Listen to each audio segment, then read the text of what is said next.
Bienvenue sur votre espace quotidien d'information républicaine. Aujourd'hui nous parlons de l'actualité avec au menu, les non-dits de ce qui s'est réellement passé à Kousséri, suite à la mission du ministre d'État, secrétaire général à la présidence de la République du Cameroun Ferdinand Gogo dans la région de l'extrême nord du Cameroun.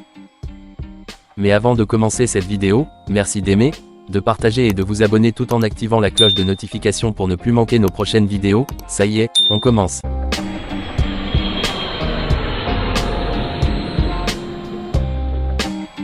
Récemment, les inondations survenues dans la région de l'extrême nord du Cameroun ont fait déborder le Logone et Chari, occasionnant au passage une multitude de dégâts, des pertes en vies humaines, matérielles, cultures agricoles et bétail ont été enregistrées. Une solution pour endiguer le problème, et essayer de lutter contre les supplices que nous imposent parfois les forces de la nature est lancée par le chef de l'État son Excellence Paul Biya. Très vite, une cellule de gestion de la situation est mise sur pied, la participation et l'inclusion bien évidemment des émissaires originaires et élites élus de la région de l'extrême nord sont associés. Il faut trouver de toute urgence une solution, tous sont unanimes pour la solution mise sur pied par l'État du Cameroun et proposée par le chef de l'État Paul Biya. D'ailleurs des premières solutions seront 1. L'évaluation des dégâts orchestrés par la nature et la prise en charge des populations sinistrées par l'État, c'est d'où vous avez vu et entendu des populations se plaindre de ce que l'État du Cameroun avait mis à leur disposition, qui était perçu comme une injure pour les populations du Grand Septentrion, déclenchant au passage une avalanche de colère des pauvres populations. Ils avaient bien évidemment raison de se fâcher car, les élites, et de surcroît originaires de la région avaient détourné ce qui leur était destiné qui avait été débloqué par l'État du Cameroun, sous très haute instruction du président Paul Biya. Malheureusement pour ces élites originaires de la région, le chef de l'État Paul Biya était déjà bel et bien au courant de ce qui se passait de ce côté du pays. Ces mêmes élites ressortissants de la région de l'extrême nord, avaient cru tenter d'inviter la popularité de leurs associés dans cette déstabilisation politique, en l'occurrence le très controversé et actuel président de la FECAFOOT Samuel Eto'o, question d'étouffer les cris de détresse des pauvres populations qui s'élevaient en direction de Yaoundé, mais malheureusement pour eux, le chef de l'État Paul Biya avait déjà tout à sa disposition. Je vous demande donc de ne pas prêter l'oreille aux sirènes du chaos que font retentir certains irresponsables.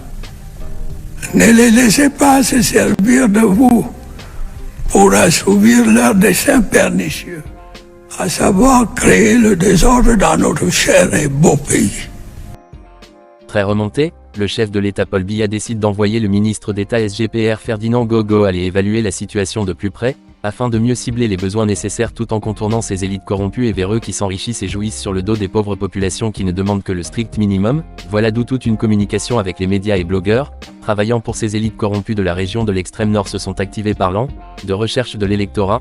Pire, ils iront jusqu'à empêcher le ministre d'État secrétaire général de la présidence de la République Ferdinand Gogo de décoller, prétextant qu'il doit les écouter. Or, le ministre n'est pas venu pour les écouter.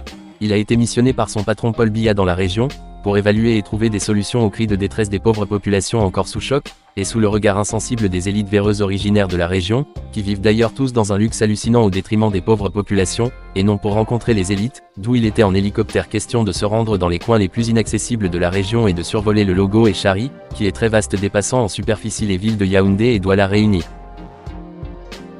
Comme moyen de chantage voulant faire reculer l'exécutif, de ses objectifs de soutien aux pauvres populations en détresse, ces élites corrompues et pathogènes ont sorti leur artillerie lourde sur le plan communicationnel, d'où ils ont filmé et balancé cette élite pathogène de l'extrême nord en train de parler avec beaucoup de condescendance, à tout un ministre d'État missionné par le président de la République du Cameroun Paul Biya, allant jusqu'à dire qu'il n'y aura plus d'électeurs RDPC dans les rangs des populations de cette localité du pays, et revenir par la suite dans une autre vidéo moins de 24 heures plus tard toujours devenue virale demander une candidature de Paul Biya en 2025.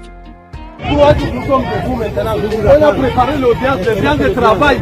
Maintenant là, vous dites que vous ne vous recevez pas. Nous là-bas là tous, si vous ne recevez pas, on va démissionner, tout on va laisser les partis là. Comment?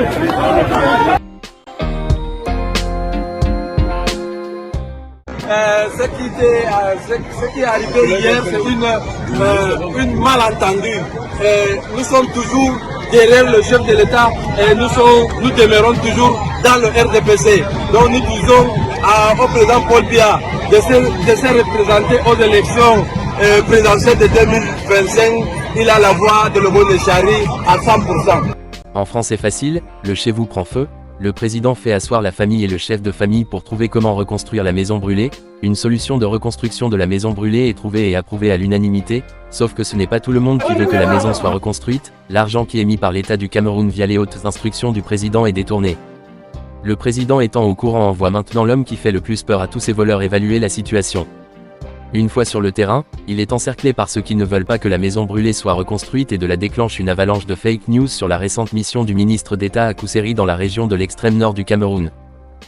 Merci de nous avoir suivis, abonnez-vous, aimez, partagez et surtout n'oubliez pas d'activer la cloche des notifications pour ne plus manquer nos prochaines vidéos. À bientôt.